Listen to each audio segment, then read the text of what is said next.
A BB for Hodier and Straight Black Pride, brothers and sisters. This is your brother DC Radical One, and you are in the center. Shout out to our wonderful producer Cindy Ashby.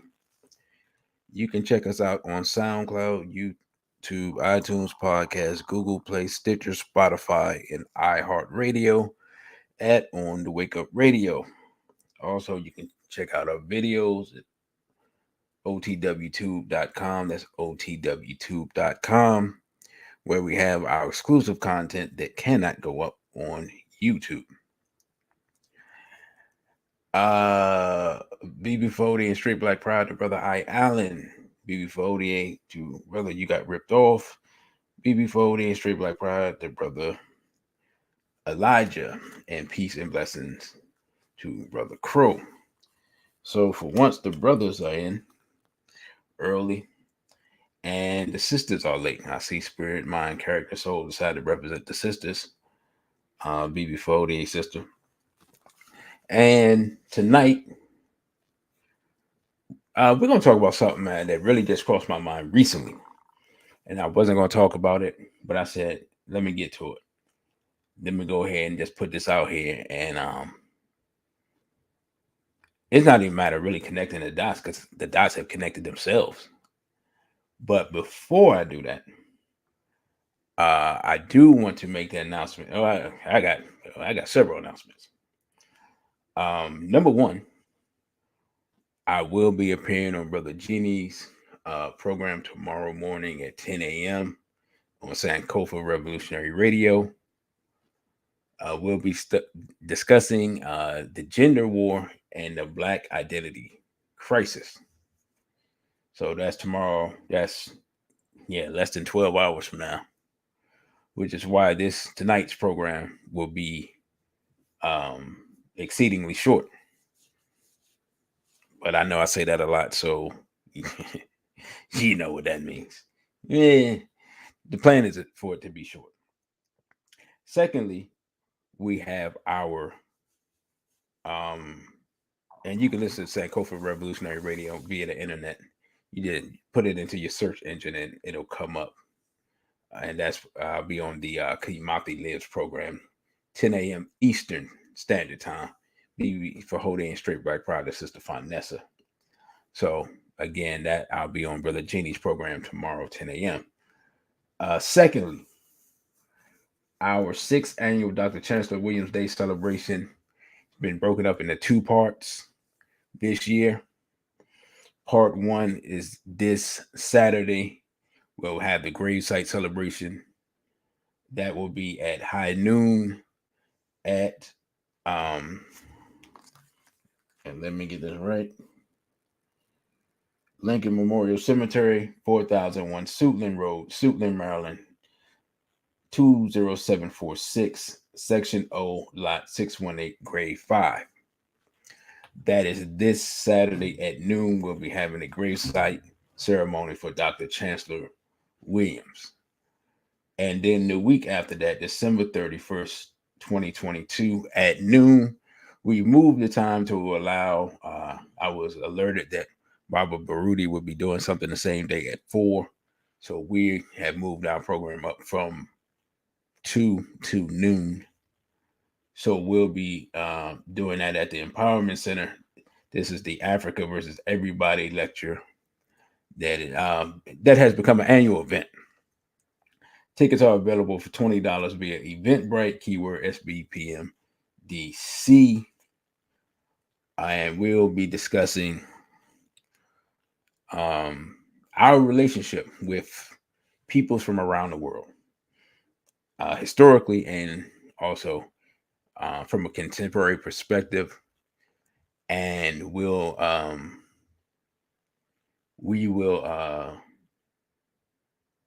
just go over some things that we tend to forget. Sometimes we may know them, but we may forget them. And of course, this lecture, I've been doing it now, I guess about 4 or 5 years. I don't believe I did it last year, but a sister said something to me one time. She said, we need to be reminded. And that's why I do this lecture annually. Every time there's a few more people who see it. And so, and of course, I change it up a little bit every year. And so, again, the sixth annual Dr. Chancellor Day Williams celebration, the gravesite ceremony will be this Saturday, the 24th, or what y'all call, some people call, what is it, Christmas Eve? I almost forgot. Um, at noon, Saturday at noon. And the gravesite again is Lincoln Memorial Cemetery, 4001 Suitland Road, Suitland, Maryland, 20746. BB for Hody to a BB for Hody man. And then the Africa versus Everybody lecture, which will be available for live stream. You can get your tickets via Eventbrite. Will be December 31st at noon as we honor our beloved ancestor, Dr. Chancellor Williams, the author of Destruction of Black Civilization, which is the inspiration for this set of lectures. Because 2 weeks after that, we'll be doing Africa versus Everybody 2, The Hidden Enemies, which will be celebrated on January 14th, which is when we will be honoring Dr. Khalid Abdul Muhammad. So for Dr. Khalid Abdul Muhammad Day, we'll be discussing our hidden enemies, who some of whom are not so hidden anymore. Y'all let me know that y'all can hear me loud and clear, because I didn't really get a chance to check mic levels. I was trying to do a lot of things at once. Some things came to me late. Also, the flyer, Peace of Brother Dawood, the flyer for the lecture will be posted up on the YouTube. YouTube can do, they can post pictures and things like that. So that'll be posted up on the YouTube probably right after this or in the morning. I don't know if you all have seen it. I put up a couple of polls. I don't know. Actually, I haven't gone to the YouTube page to see. They keep those up. Sometimes if you just come on YouTube, they just randomly come up. I put some polls up. If you haven't answered them, you can answer them. I have a few more questions to ask. There's some interesting things that I think about from time to time. So I believe that's all our announcements. So let me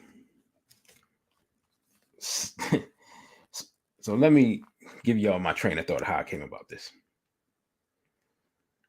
I was sitting around thinking about the case that's up on the screen now in Missouri. And I heard something about a police officer being involved in sex trafficking. And that was also in Missouri. And then it occurred to me, and I started thinking about cases of police corruption way back in the day, like the Ramparts investigation, the investigation that Serpico, the movie Serpico, which is I don't know how old that movie is. Seemed like that movie was old when I was a little boy. So I don't actually know. I think that's a case from the 70s, if I'm not mistaken. Maybe the late 60s. And there was another big NYPD corruption case, but I can't remember. But I started thinking about those things. And then this thought came to me.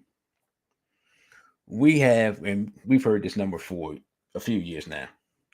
We have reportedly, right, 64,000 missing Black women. And I'm going to say approximately because the number may have gone up, may have gone down. Women and girls. What are the things that we're told about these cases? We're told that the girls ran away. And sometimes the girls do run away. Yeah, that happens. We're told that the woman that's missing, she probably just wanted to disappear and live a new life. Or if something happened to her, her boyfriend did it. or her baby daddy did it, or her ex-boyfriend did it, or her ex-husband did it, right? We're told those things. Um, Sometimes we just don't. We're not given any excuse. They just don't care at all. They don't even get. They don't care enough to give us an excuse. They just like, yeah, we'll work on it. And they really don't. And then it occurred to me. I said, well, how crazy is it, or how logical is it that the police are involved? The reason we can't find these people because the police are the ones that are doing the crimes. Now, to people who aren't from our community, sounds like a ridiculous assertion. But if you've been around the block, lived as long as I have, and seen as much as I've seen, the police being involved in the crime, if the crime is rampant and can't be controlled, the police being involved is illogical. It's the logical conclusion, right? So then I started just doing a little investigation, and it's Google's interesting sometimes, because sometimes you go to look into something and you're not expecting to find anything, or maybe one or two things, and your your computer almost explodes with the amount of stuff you find, and it's just like, wow.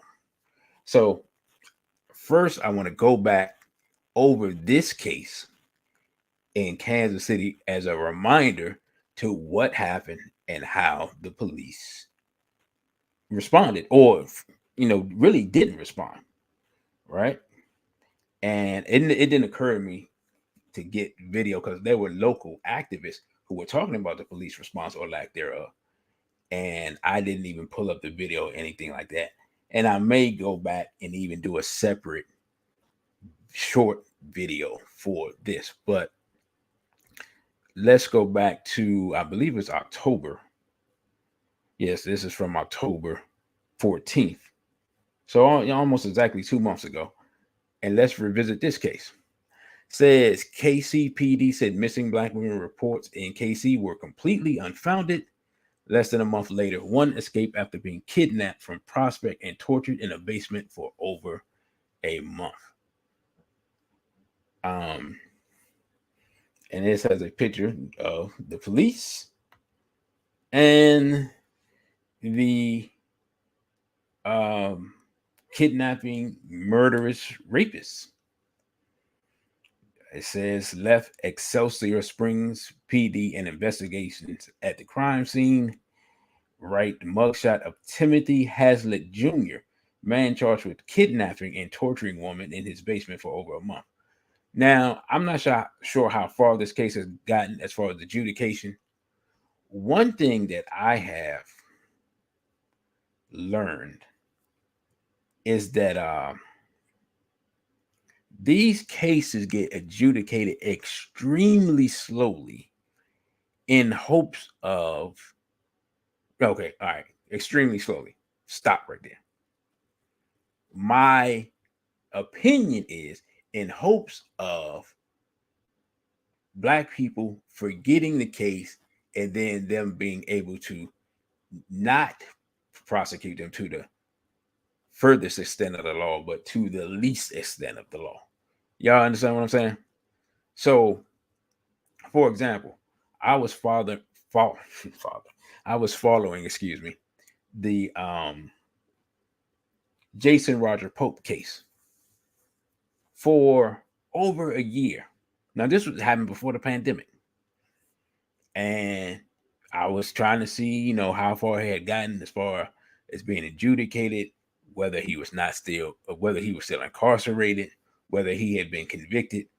And I mean, the case was moving at a glacial pace. I haven't kept up with it in a few months, but for all I know, Jason Roger Pope, and for those who don't remember, Jason Roger Pope was a HIV positive European male who was having relations with various women, some of them underage, in South Carolina. Upwards of 700 women and girls, many of whom he gave HIV to, and he was charged with sex trafficking and some other crimes. And he even had a black female accomplice who I believe was in her early 20s.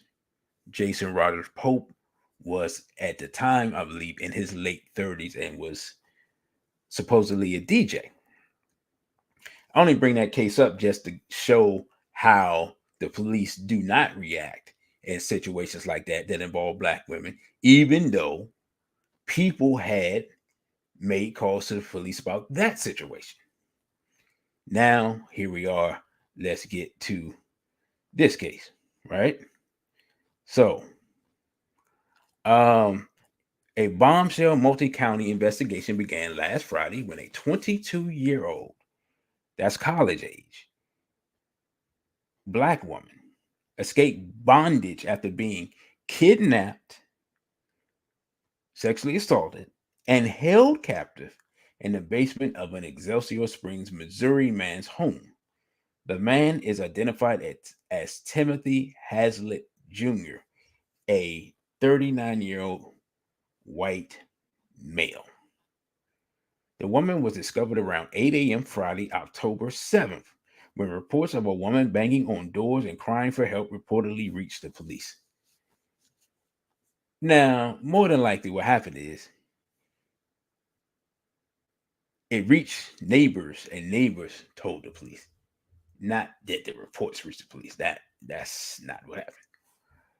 The woman, Sierra Thorpe, told the Excelsior Citizen that her grandmother provided the woman food and a blanket after bringing her inside Thorpe's home. The Kansas City Defender had been working collaboratively with the Excelsior Citizen, a local news outlet in Excelsior Springs, on this story. The victim, identified by the alias TJ in court records, told Thorpe and the police that her friends did not make it and had been murdered by Hazlitt. So he's a murderer, right? She made a comment about her friends and they didn't make it and that he had killed them. I'm really hoping that they find evidence about her friends. If anything, she can have closure about her friends. I just hope they can find everything they need to, Thorpe said. According to the Clay County prosecutor probable cause statement, TJ reported that Timothy had kept her in a small room in the basement that he had built. He kept her restrained in handcuffs on her wrists and ankles. In addition, Hazlitt whipped her while she was restrained. There were injuries on her back that were consistent with the description. Court documents further say she was able to get free when he left to take his child to school. The official documents also read upon the police officer's arrival at the residence. They found TJ. She was wearing latex lingerie and a metal collar around her neck with a padlock and duct tape around her neck.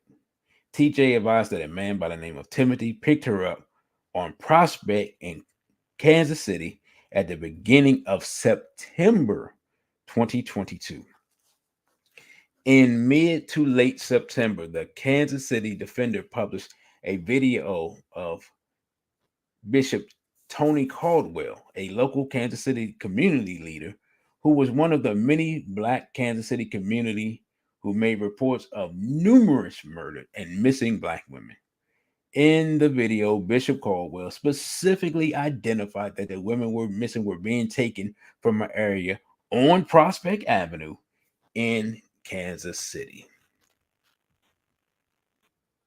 And while the investigation remains early and more details will follow, there are now 3 major confirmed facts which clearly dispute KCPD's earlier statements. 1, a Black woman was kidnapped, violated, and tortured. 2, She was picked up on Prospect Avenue in early September, during the exact time frame that the community members began expressing concerns of numerous missing and murdered black women in this exact area. 3, she said her friends did not make it out and were killed by Timothy Hazlitt Jr. We spoke with Bishop Tony Caldwell, who made the now viral video and was first to publicly make the reports. He told the defender, that was the description of the guy we were talking about, and that was the location we said they were being taken from. That's exactly what we were telling people. I'm just sorry that it took so long, but I'm grateful that she found a way out. I'm sorry people didn't act on it sooner. It's absolutely tragic that the other young ladies didn't make it. It's horrible. At first, the police said there was no evidence of a serial killer or any young ladies missing. Right?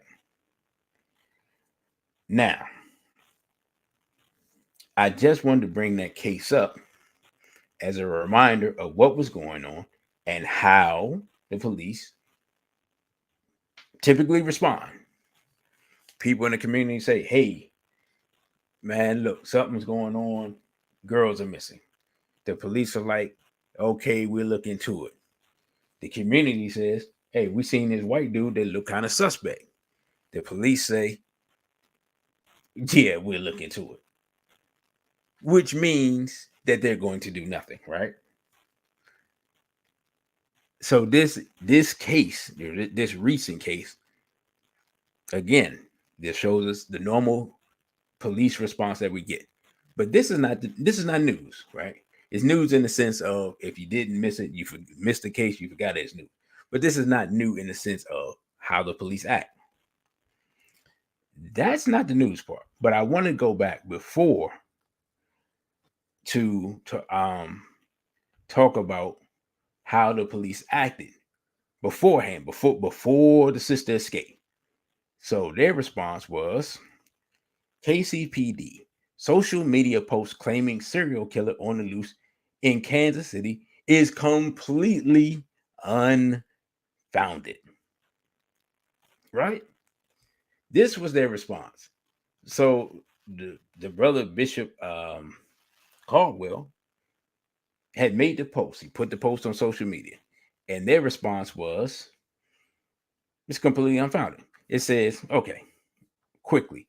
Viral social media posts state a serial killer is targeting young black girls in Kansas City. This is from September 26th. So this is 3 weeks before the first article. The Kansas City Police Department, however, said those claims are not verifiable. That's not what they said, actually. They said something stronger than that. There's a serial killer in Kansas City targeting young black girls and nobody's reporting on it. 4 victims in the past week and 3 more girls reported missing. We got to protect our own because it's evident why this isn't newsworthy. Dawn, let's see. Is that a TikTok? I'm not sure whether that's a TikTok or not, but I think it's a TikTok post. Anyway, so the TikTok YouTube post from the Kansas City Defender said there are 4 women murdered and 3 others missing from the area around 85th Street and Prospect Avenue. It also called out police, government officials, and activists for their silence on the alleged crime. Police said there is no basis to support this rumor. Their official statement is here in gray. It says, we are aware of the social media post circulating regarding the murder of 4 women in Kansas City, Missouri in the past week at the hands of a quote unquote serial killer, and the report of 3 additional women missing. We want to make the public aware that this claim is completely unfounded. There is no basis to support this rumor. Furthermore, we notify the media anytime we respond to a homicide. There's a daily homicide analysis, which is also posted on our website. There has been 1 female homicide victim in the last 6 weeks, which occurred in the 3600 block of Cypress Avenue. Now, does that in any way, shape, or form sound like the police were trying, would this sound like they were putting forth any effort whatsoever? Sister Farnessa says, I've wondered if this guy had a woman living with him while he had these women held in the basement. I, you know, Sister Finance, that hadn't even occurred to me. But the fact that he was taking his child is highly possible. Like, the thing about it is, these cases, you always hear these people like, "Oh wow, yeah, I can't believe it was that guy. Oh, he got a wife and family, and he loves his wife and his kids, and blah blah blah, and he takes them to soccer games." They'll describe the guy like the greatest person on earth, and he would have murdered 25 people like that. There's been so many cases like that over the years in America that anything is possible. Anything is possible. So that was the police response. Now, what I said when I saw that is, I need to make a video on that. I just never got around to it. And then this comes up, right? I mean, you can't make this stuff up. This is from November 15th.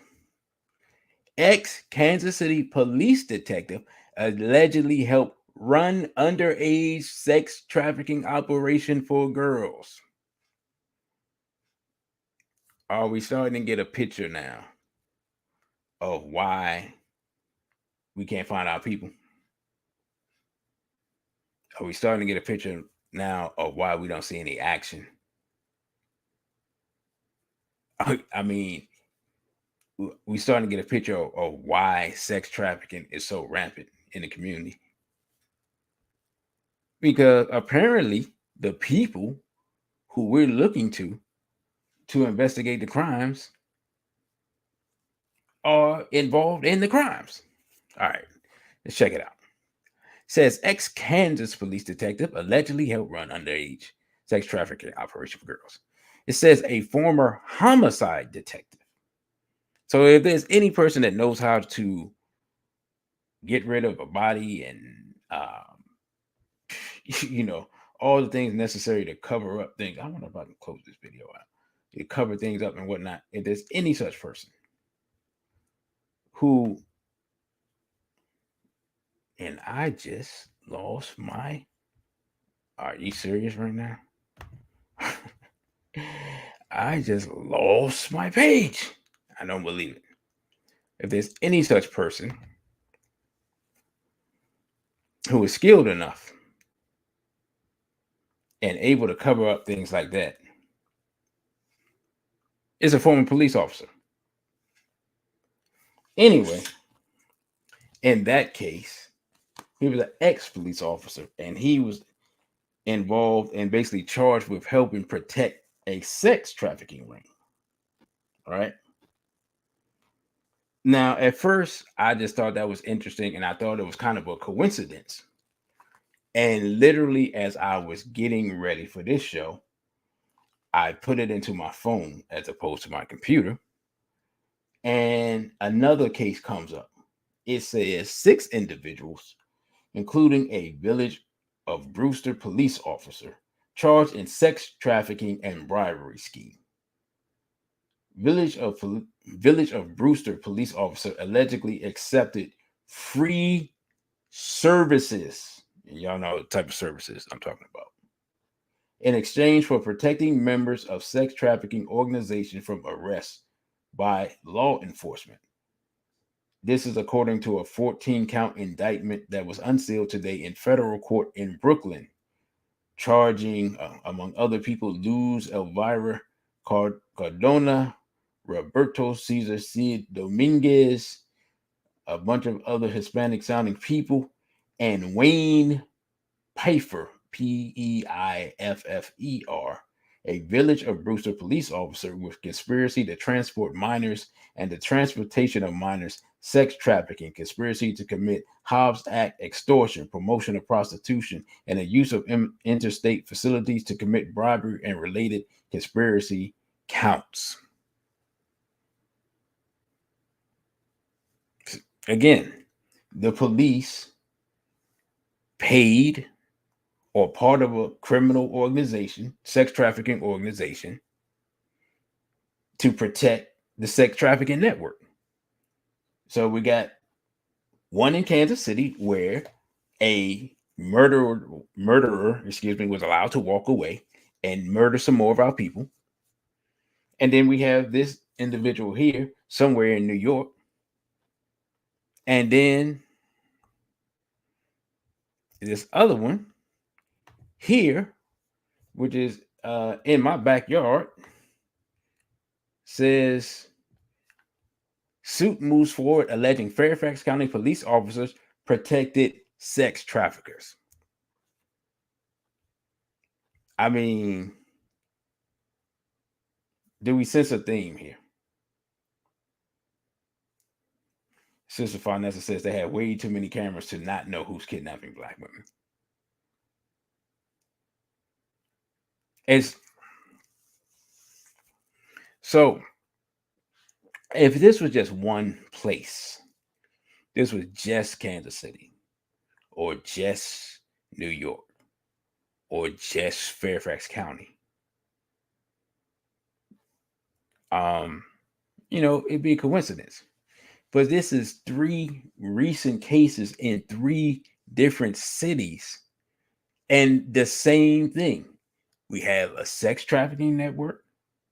We have current or former police involved in the sex trafficking network, protecting the sex trafficking network, which can only lead us to believe that the reason why we can't find thousands of missing Black women and girls is because the police are involved in the cases. The preponderance of the evidence tells us that police are being indicted for crimes involving sex trafficking. They're part of the sex trafficking networks, and apparently no one else has made this connection, or no one else wants to talk about it. I mean, all right, let's read this case real quick. It says a federal judge has ruled that a lawsuit against 2 former police officers accused of protecting a sex trafficking ring in Northern Virginia in exchange for services can move forward. Like, it's like reading the same headlines over and over and over, except in different places. So this shows you how degenerate they are. Sometimes they're not even getting paid money. They're not bribing them with money. They're bribing them with access to the women and girls. Says a federal judge ruled Wednesday that a lawsuit against 2 former police officers accused of protecting a sex trafficking ring in Northern Virginia in exchange for services can move forward. The former Fairfax County officers, Michael O. Barbazette of Manassas and Jason J. Mardaco of Gainesville, had asked a judge at a hearing Friday in U.S. District Court in Alexandria to have the case tossed out. In a ruling issued Wednesday, Jason Anthony Tringa rejected the motion to dismiss. He did toss out some counts on technical issues, but is allowing the plaintiff to file an amended complaint that will comply with the technical failings and allows the substantive accusations to move forward. The lawsuit is filed on behalf of a Costa Rican woman identified in court papers only as Jane Doe. She alleges she was duped into coming to the U.S. in 2010, 12 years ago, on a promise of work as a quote unquote social escort. Let's stop right there.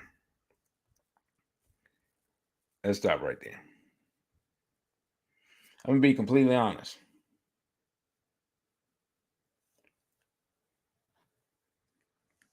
I don't know if there was something lost in the English translation.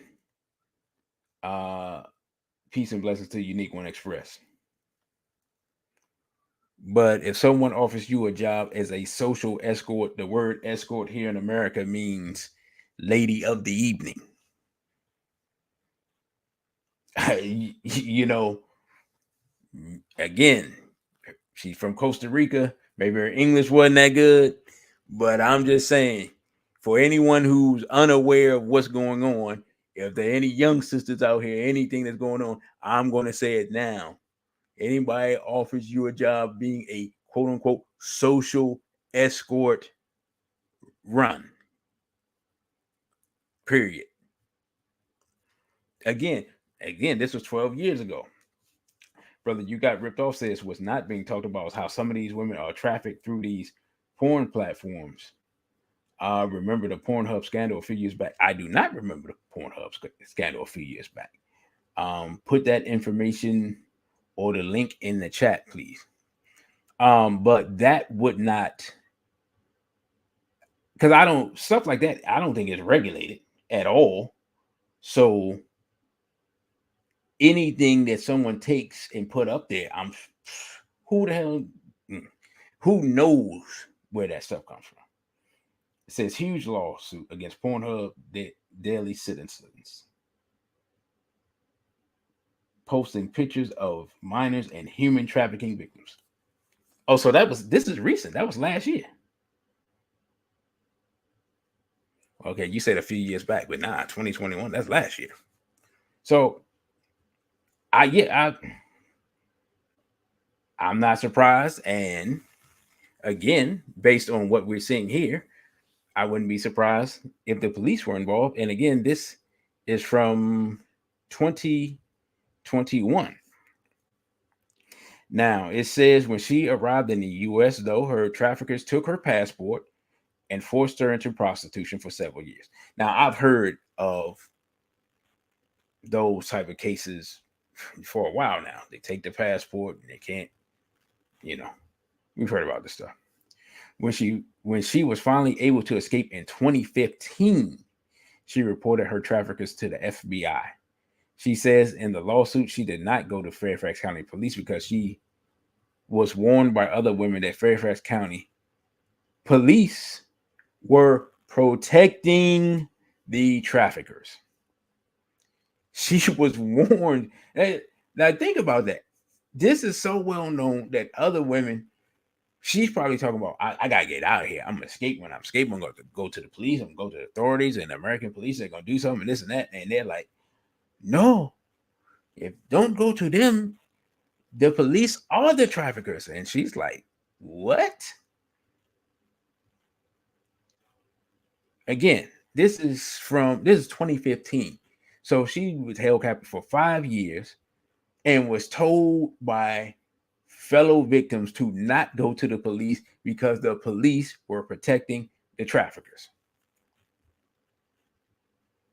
Now it says Hazel Sanchez Cerdas pleaded guilty in federal court in Alexandria to running the prostitution ring, and she was sentenced to 2.5 years in prison. 2.5 years? I mean, I'm tired. I my eyesight is kind of struggling, but it appears this says 2.5 years. She could be out already. This is 2.5 years in 2019. Prosecutors in that case said women in Sanchez's operation were required to have sex with up to 17 customers a day and instructed to comply with requests even for particularly humiliating or dangerous acts. At Friday's hearing, lawyers for the accused officers said the complaint was thin on substantiated details and should be dismissed. So allegedly, at least from what they're saying, is the evidence is thin. Not, we ain't do it. Just, you ain't got that much evidence. These cases should really make us think and reevaluate what in the world is going on in our community.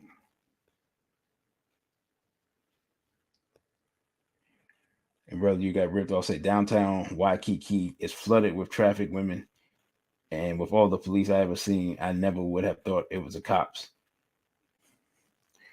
I've never been to Hawaii, but I I can imagine that a tourist spot like that would be a booming business. But I mean, when you think about it, right? If we go all the way back, you said they were mostly black in Waikiki. Oh, that is okay. That is surprising. But we got and brother got me thinking now. But we gotta think, right? Let's think about this. There's a history of the police being involved in the crimes against black people going all the way back to lynching. What would happen a lot of times?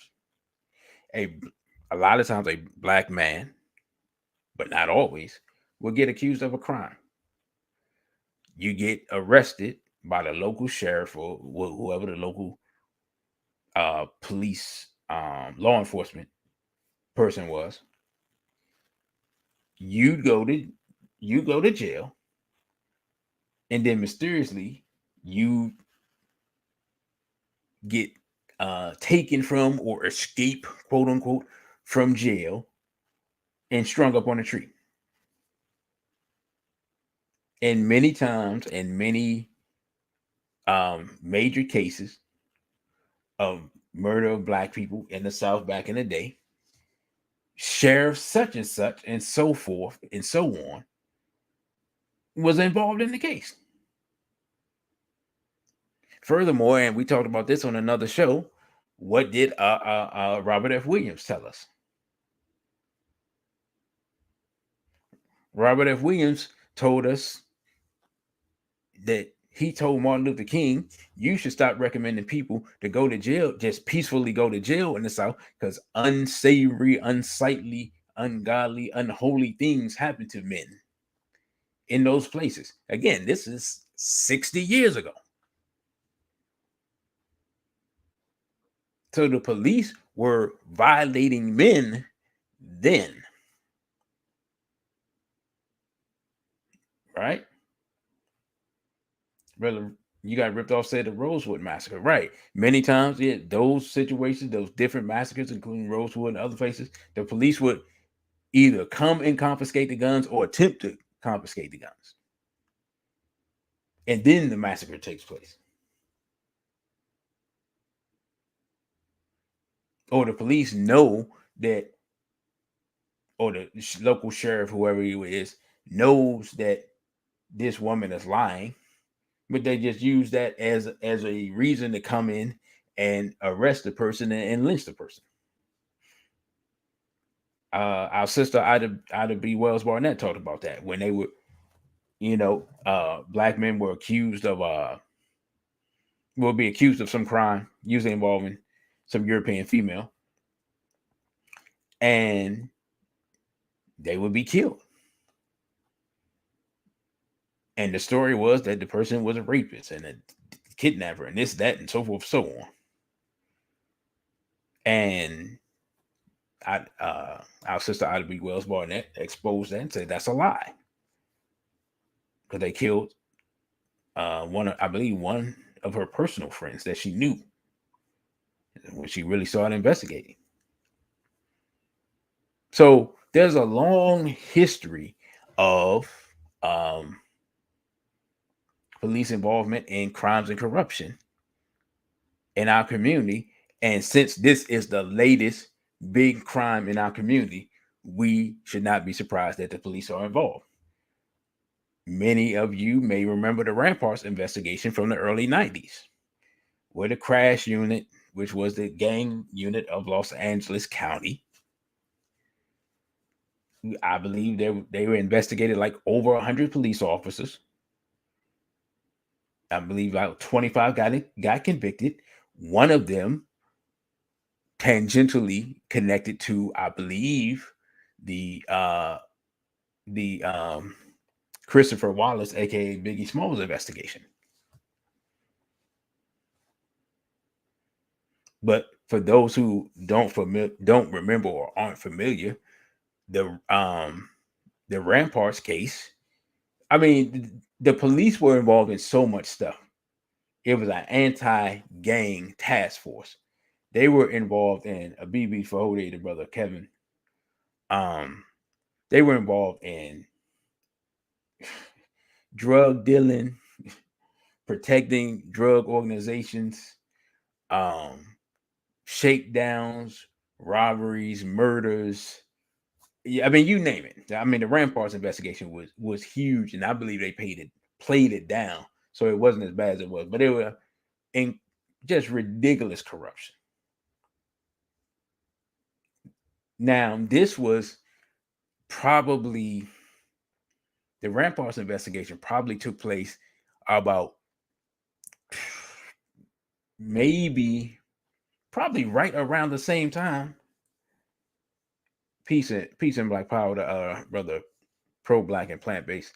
The Ramparts investigation took place probably right around the time Gary Webb was putting together his Dark Alliance series, which again was the CIA. So we way beyond local law enforcement with the CIA. As they used to say back in the day, pushing weight. All right. CIA, not CIA operative, CIA. What's the word I'm looking for? CIA connected individuals, we'll just say it that way, were drug dealers. And they were bringing the drugs over to America with the knowledge of the CIA and bringing that into the black community with the knowledge of the CIA. And in fact, I believe that clip of the town hall meeting on the case is actually in the lecture for the 31st. I'm pretty sure of that. And in that, a police officer stood up and said he was recruited to be part of the operation. European police officer. So when we say, as black people, law enforcement is involved in crimes, we're not making this stuff up. We're not pulling it out of thin air. We got the documentation. As a brother who does a show on boxing says all the time, documentation beats conversation. So because, again, in the 90s, when you got the crash, the Rampart and all that stuff, and you got NYPD and all the stuff that they were doing, the crime of choice at that time was involved in drugs, which means it's logical to conclude that the police would be involved in the crimes of this time, which is sex trafficking of our women and girls.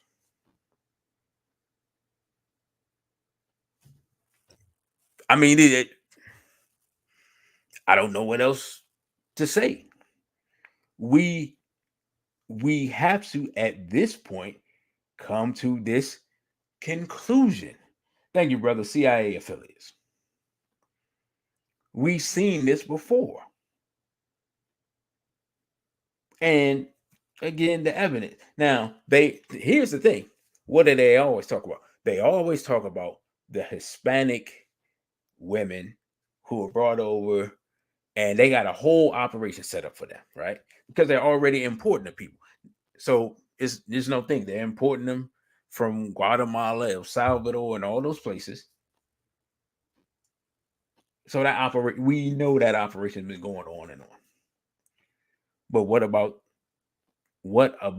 the clients who prefer something different? Now, I could get all into the Pizzagate and all that thing, but we're not even going there. Brother Jeannie already covered that. So we're we're not gonna rehash that. For those who don't know, get the Pizzagate lecture from Brother Jeannie. And brother, you got ripped off. You can put Brother Jeannie's link back in the chat for that.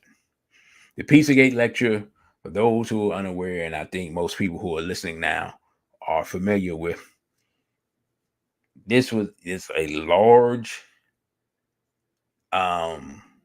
child sex trafficking conspiracy alleged by various people involving high-level government officials. Now, again, this would sound like wild conspiracy until you look at some cases over in England with famous people and them being involved in it. So, unfortunately, this stuff shouldn't surprise us, but I don't think it's something the first thing that we think about. Let's read the end of this case here. It says Jane Doe's lawyer Vic Glassberg acknowledged he still needs to ferret out more details, but said there's substantial evidence already to support Doe's claim. One of the officer's phone numbers was found on a cell phone linked to the trafficking ring, the lawsuit states.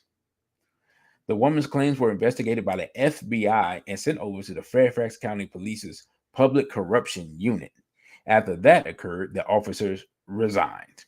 Let's stop right there. If you're innocent, are you resigning? I mean, I was just saying, like, if they come into my job and say, one of you is a thief and we're going to fire you, I'm going to look around and be like, one of y'all is a thief. Y'all will get fired.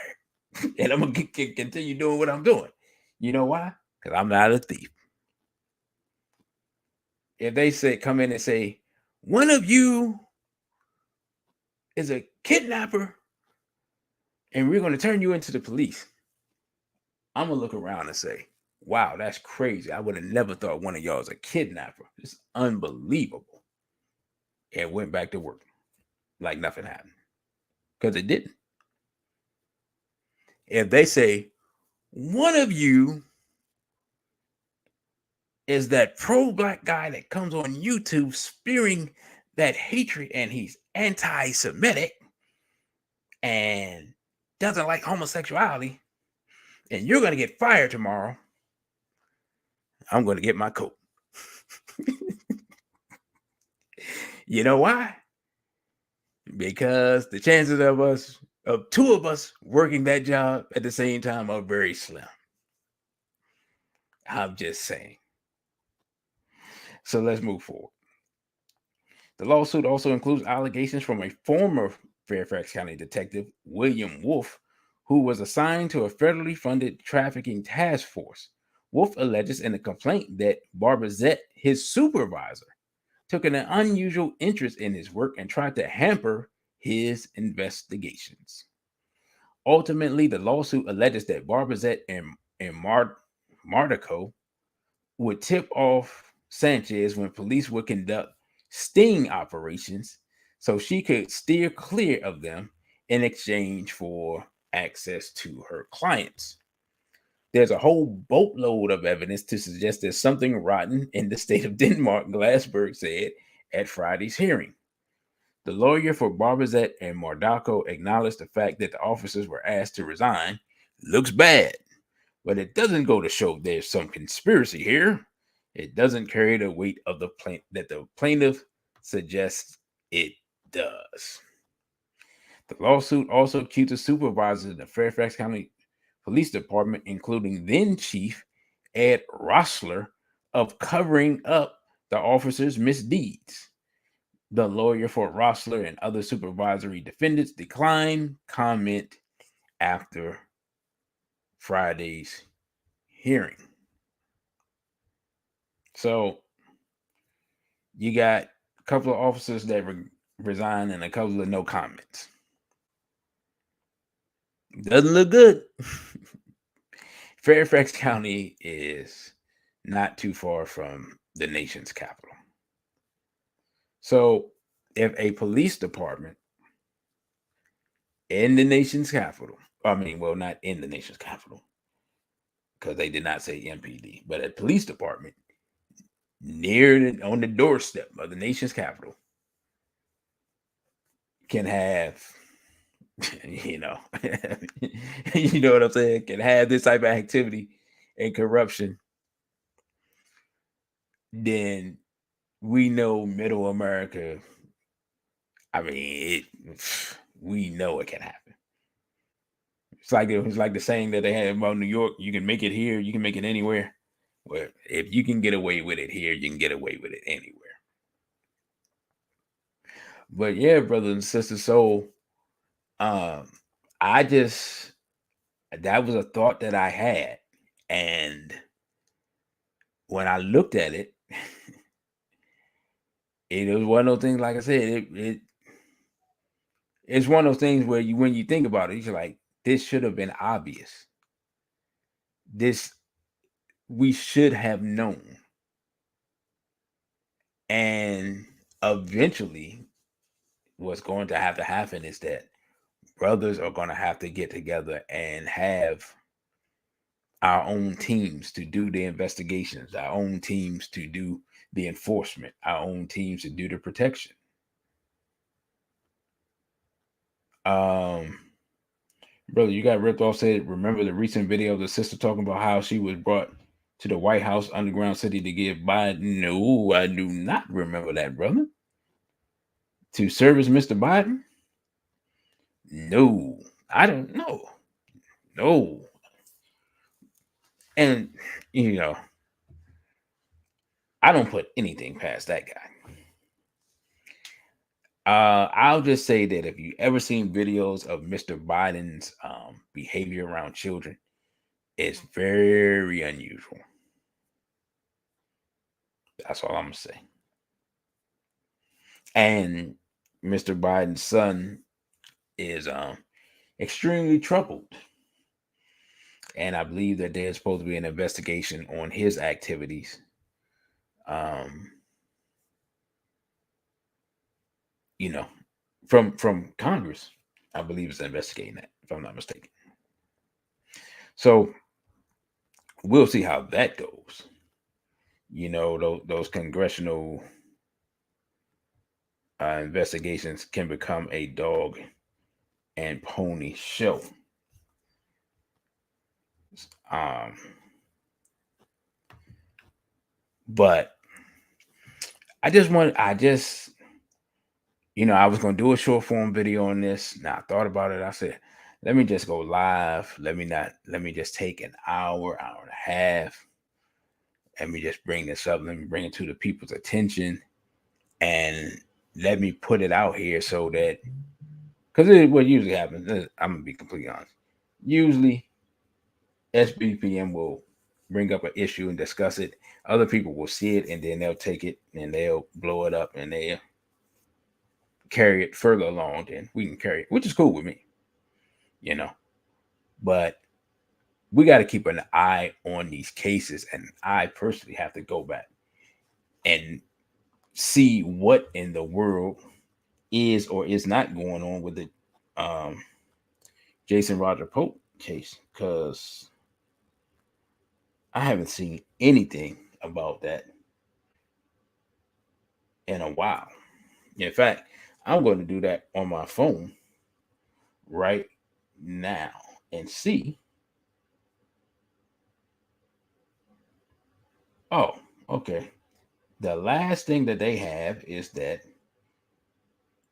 DJ Kid, Jason Roger Pope, who was indicted of 19 charges in connection with human trafficking in Florence, South Carolina, was trying to intimidate his victims from behind bars.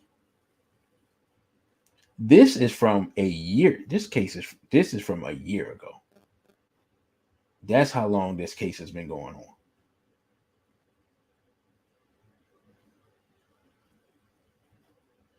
So this case still hasn't been fully adjudicated. He still has not been. This case originally took place in. He was arrested in August of 2019. There is no. There is no sign of him being convicted. That's the perfect example of what I'm saying, brothers and sisters. So August of 2019, this is December of 2022. So that's over 3 years. He's been since he's been arrested. The case has not been fully adjudicated. He has not been convicted. And most people have forgot that it ever happened. Maybe the local people are keeping up with it in South Carolina. Like, here's one thing that has to happen. All right. And I'm gonna do a separate show on this. The culture, the 304 culture, which is becoming the predominant culture amongst our young women, makes our young women more vulnerable for these types of activities. I'm gonna just call it like it is. Because let's be realistic. What in the world? Okay, I put it like this. When I was younger, right? The idea of random white guy X driving up into the hood in the middle of the night to talk to women ain't no way in the world. What you here for, homie? If you're not picking up some rocks, some weed, you better get up out of here because you 5-0. Even if you are here to pick up something, you probably still 5-0. Right? That's the thought. But rolling up, talking about you want to talk to Keisha, and if you don't get up out of here, you can talk, you know what I'm saying? Like, yeah, that stuff was carried a certain way back in the day. And that was the first thing when I was reading about the case in Kansas City. That was the first thing I thought was, how was this dude rolling up in the hood talking to women?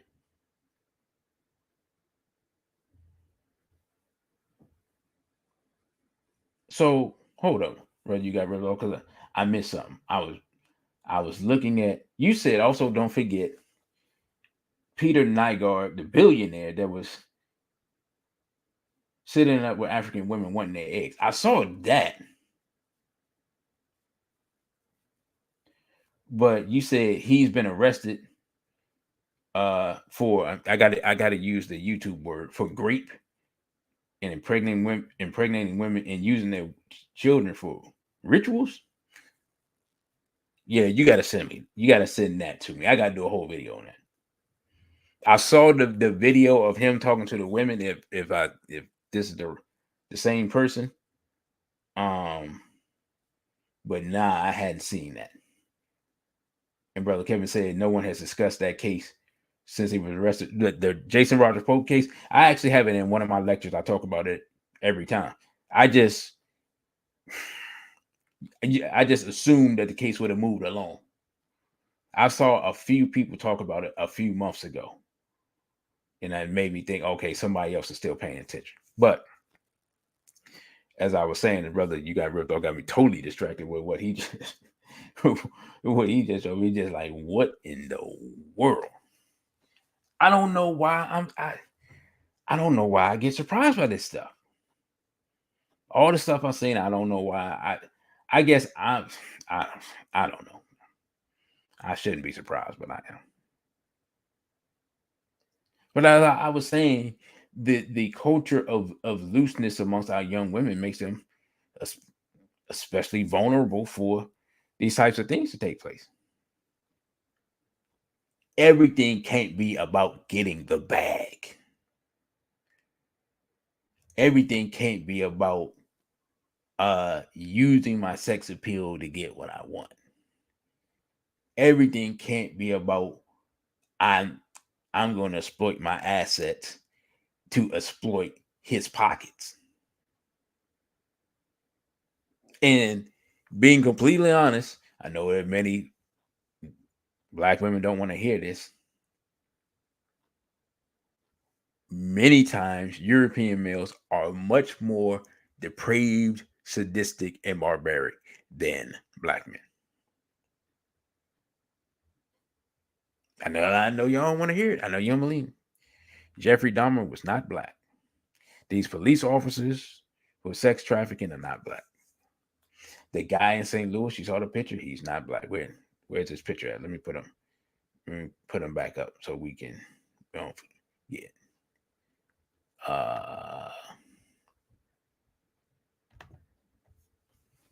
Let's see. Put the white dude back up. Timothy Haslett. It's not a black man. Not saying, we're not saying black men are perfect. We don't have degeneracy and savagery and barbarity and most of. We are completely insane as a people. But the idea that I see amongst some black women that Bob or bottom shelf Brad is better, that conclusion can cost you your life. Just being completely honest. As I think the GZA from Wu-Tang said in one of his songs a long time ago, stop. The life you save may be your own. Of course, he added some more flourish to it, but you get the point. Sister Farnessa says that the divestors don't want to hear. Yeah, no. I'm sure the divestors never talk about these cases. On these YouTube streets, you have different negresses who come on all day and berate black men and say all types of negative and disgusting, vile, hateful things. I mean, some of these women's channels, I mean, it sounds like a Klan rally just coming from the mind of a what appears to be black woman. I mean, I've heard it. I mean, there are some of these divestors are basically female Tommy Sotomayor's. And y'all remember how bad he was. Like I just put it like this. The fact that they let him come to New York that time, I think they were at the Alhambra Ballroom. I don't actually remember what. I don't remember what he was there for. I don't remember who invited him. But some brothers, I think from Jersey or Philly, whichever one, whoever did it, they stole on him. I mean, this would be. Can I say that?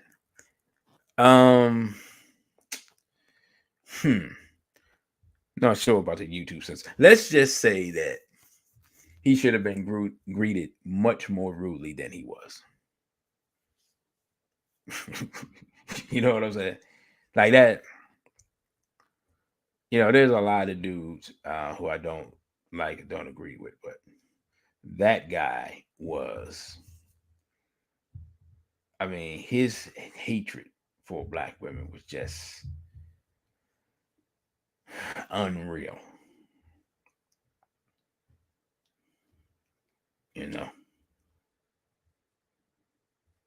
And he should have been like I said, greeted rudely.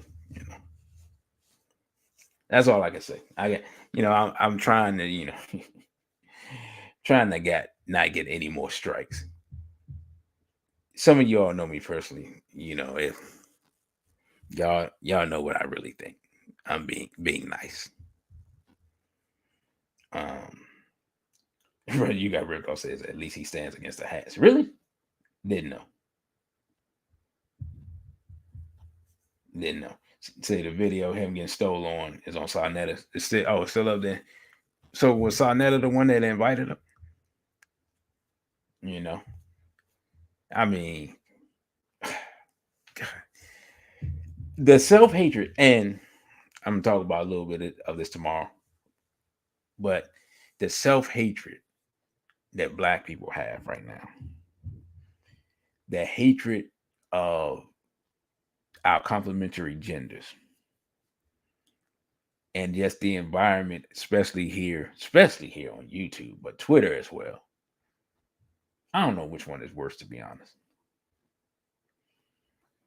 Is so toxic, is so I don't even have another word.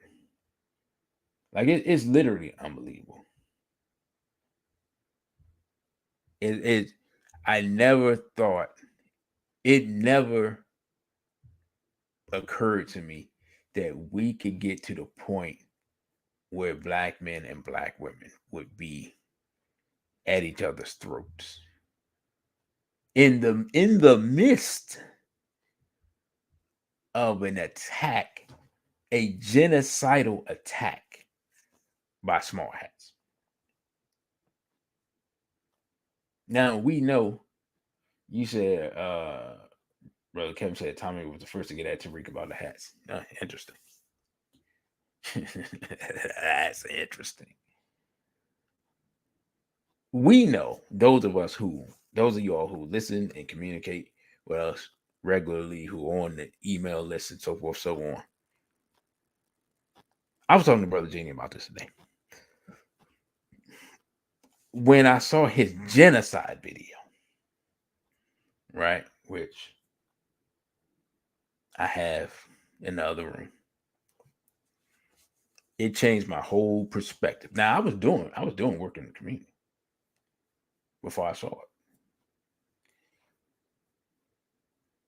It changed my whole perspective because the idea of what most people who are quote unquote conscious or activists or whatever, all those things, y'all know what I'm talking about. We have so many names and labels and organizations and so forth, so on. The idea of fighting oppression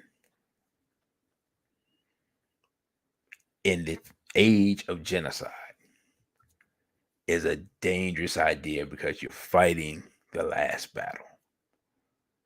And a brother told me years ago, he said he was watching a movie, and in the movie, the Native Americans were having a meeting, and somebody bust in not the door, but I guess into the teepee or whatever meeting hall they had, said, "It's too late. It's too late. The battle's already over." Many of our people, even though they have good intentions, are fighting the last battle. Fighting oppression in the age of genocide does not work. When your women go missing and your men and women can't get along, and your men start talking about going to other countries, and you're already having some type of weird shortage where men are producing less sperm and a less virile, like manhood is literally dying off. You have the feminization of the Black male and all males at this point, where you have the release of biological agents that set people up to volunteer to take questionable scientific experiments and inject them into their body. You have rising food prices through the roof, in addition to the poison food and the poison water and the what's going on with that stuff that's in the sky that the spring and yada, so forth, and blah, blah, blah, and so on. When you are facing all of these attacks and the enemy has written documents to say that their goal is to remove people from the planet, and then their allies like Bill Gates state blatantly, openly, that there's just too many people on the planet.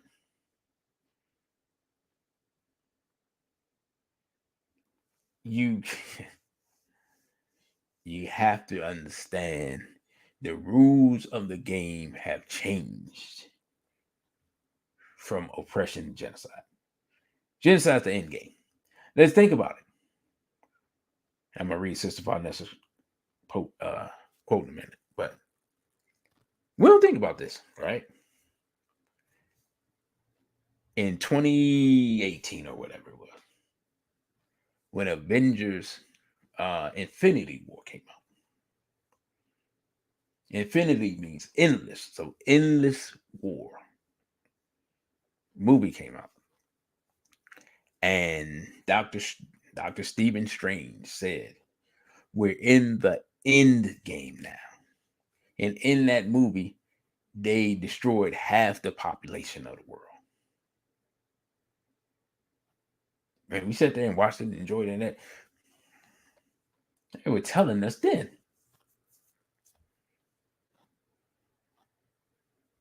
And here we are now. This dystopian world that we've seen on these science fiction movies for a long time, and Terminator and all this stuff. And I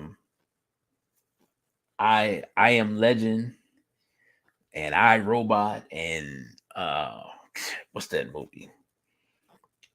I can't even think about it. I talk about it a lot though. The movie where all of a sudden people can't reproduce, and there's one black woman who happened to get pregnant after like no one's been pregnant for 30 years.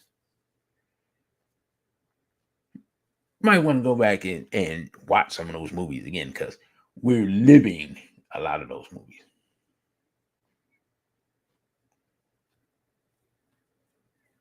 And Brother Kevin said the majority of them are negotiating our demise in the boardroom and the bedroom.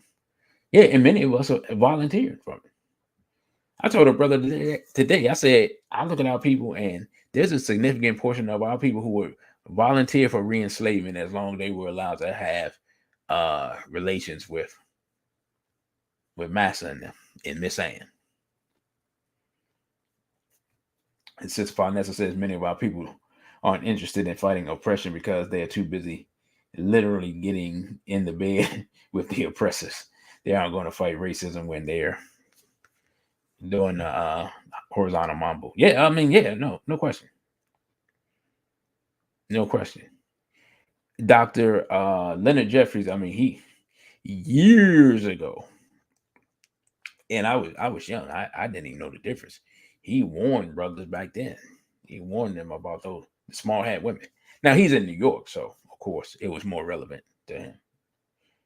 I mean, to them. But he was warning brothers in the movement.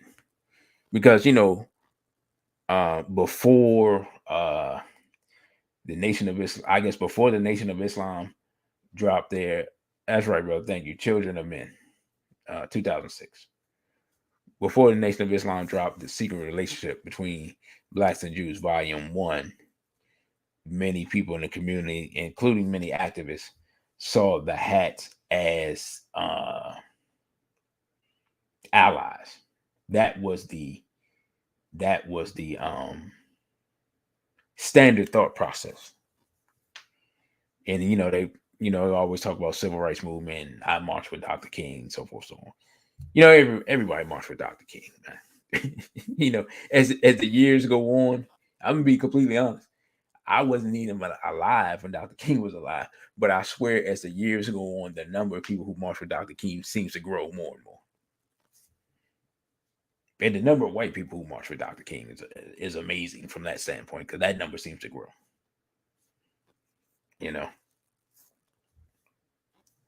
But that's one of the things that the hats use. You know, Dr. Khaled talked about it. And brother, you got ripped off says that a recent JFK documentary proves that LBJ is a hat. Man, you dropping it on here. I see. I haven't seen that. I'm not shocked. I am surprised. But before I get off, it's in the Telegram group. Okay, cool. Before I get off,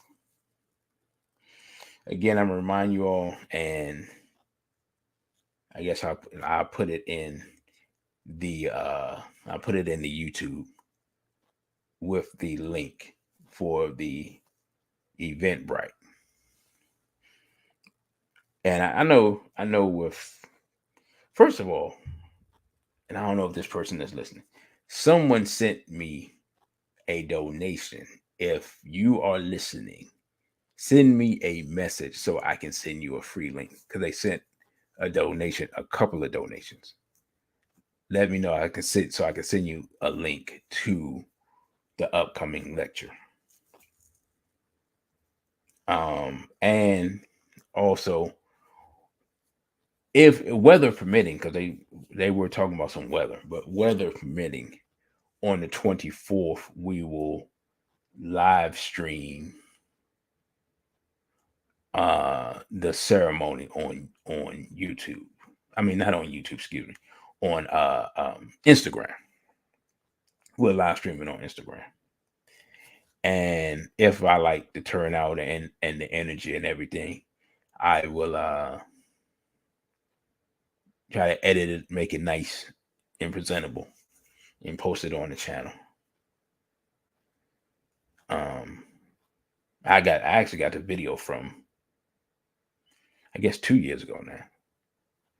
I still have that. I just never went to edit it and post it. And Brother Genie had the first one we did. He had it on his channel before they took his channel down, excuse me. So the first Dr. Chancellor Williams ceremony we actually did at the gravesite at night. So, and weirdly enough, that was, of all the times we've gone, the nighttime one was the warmest day. I don't know what it is. Maybe it's the wind. It is like at the bottom of a hill, the gravesite. I don't know, but it gets cold, which is why we go out there at noon. So if you're in the DMV area, come on out for the gravesite ceremony at Lincoln Memorial Cemetery, 4001 Suitland Road, Suitland, Maryland, 20746. And then on New Year's Eve day at high noon, we're going to do the Africa versus Everybody. And I should have put Reloaded, but I didn't. Lecture. Right now it's about 2.5 hours, chopped in half. You can get the tickets via Eventbrite. For those who have seen my lectures, y'all know how they go. I'm thinking about actually recording with 2 different cameras, because I noticed the live stream got kind of shaky last time when I looked at the video. The video quality for the Dr. Welding one wasn't that. There were parts of it that weren't that great, which made it hard to edit, much to my dismay. So be on the lookout for that. That's less than 2 weeks away. Again, I'll be on Brother Genie's show tomorrow on Sankofa Revolutionary Radio at 10 a.m., which is 12.5 hours away right now.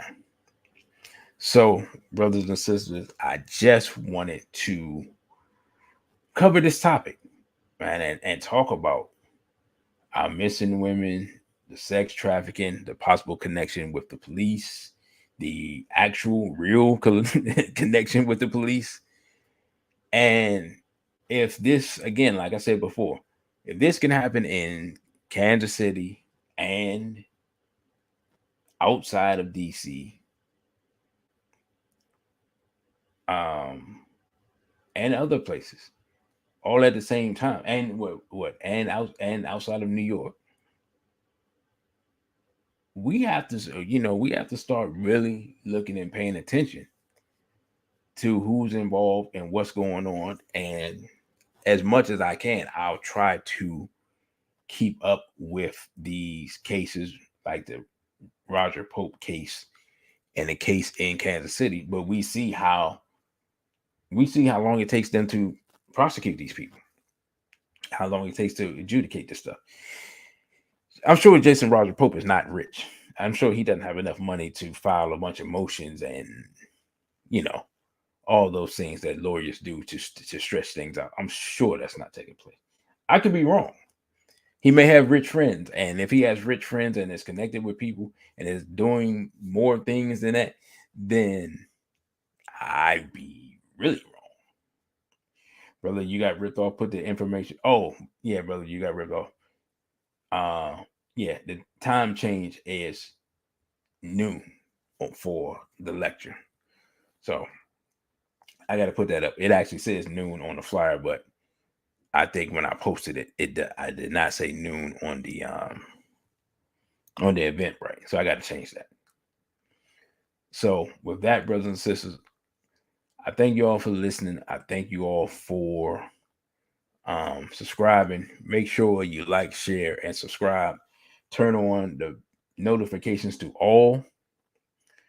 Right now, I have the of the mind that I will probably be on a lot more during the week of Kwanzaa. I'm supposed to have some free time then. There are some local Kwanzaa events here that I'll probably go to, but I should be free during the day. And if that's the case, you all will get some more content leading up to the lecture on the 31st. So again, thank you all. And with that, I say Abibi for Hodie and straight black pride.